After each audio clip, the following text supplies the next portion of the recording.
용서해야 하는가요?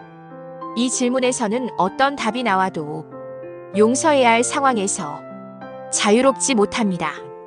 큰 범죄에 빠진 사람에게 우선적으로 필요한 것을 생각해 봅니다.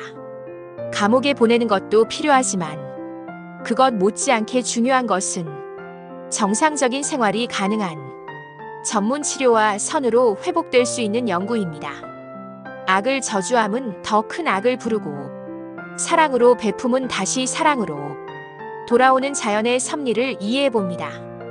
이것은 같은 주파수끼리는 서로 동조를 잘한다는 법칙을 염두한 지혜입니다.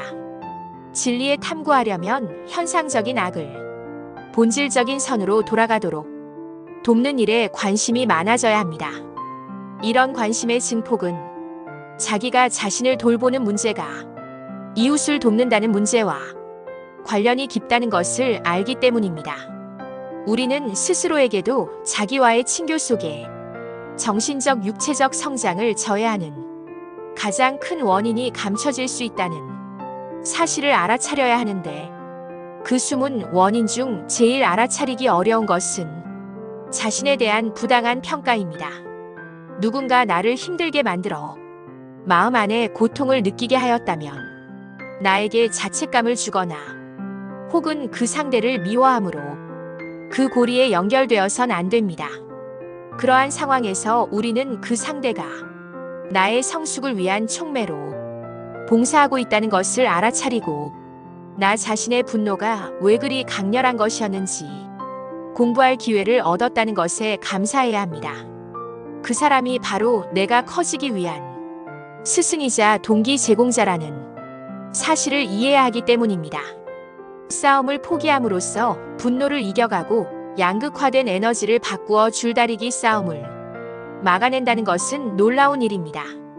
용서하는 법을 터득한다는 것은 아주 어렵지만 수많은 삶의 경험들은 우리에게 그것이 필요하다는 것을 계속 요청합니다.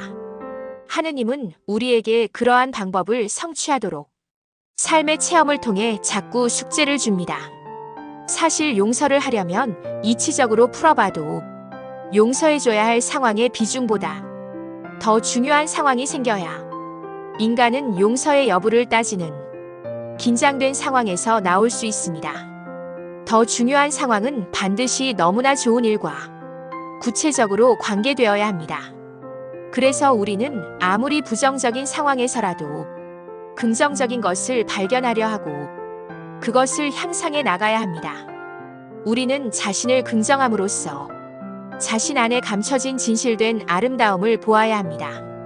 자신 안에 감춰진 아름다운 진실을 보기 위해서 자신을 긍정적으로 볼 수 있다는 것, 그것은 자기 암시나 노력으로 만들어진 미화나 긍정적인 결심으로 포장된 것이 아니라 내가 나를 수행하는 책임감에 대한 힘을 키웠다는 표시입니다. 그 힘은 나에 대한 질문과 묵상과 명상을 통해 더욱 강력하게 커나갑니다. 어두운 부정 안에서 하느님의 긍정을 발견했더라도 그것을 향하는 것에 망설임이 있다면 그것은 내가 해야 할 어떤 수고를 인정하기 싫다는 것이고 게으르기 때문입니다. 성장으로 누릴 수 있는 즐거움을 알게 된 사람은 자꾸 성장하고 싶어 합니다. 그래서 게으른 경우는 아직 그 즐거움을 모르기 때문임을 알게 됩니다. 내가 누릴 행복을 못 느끼는 것은 우리를 창조하신 분의 아쉬움입니다.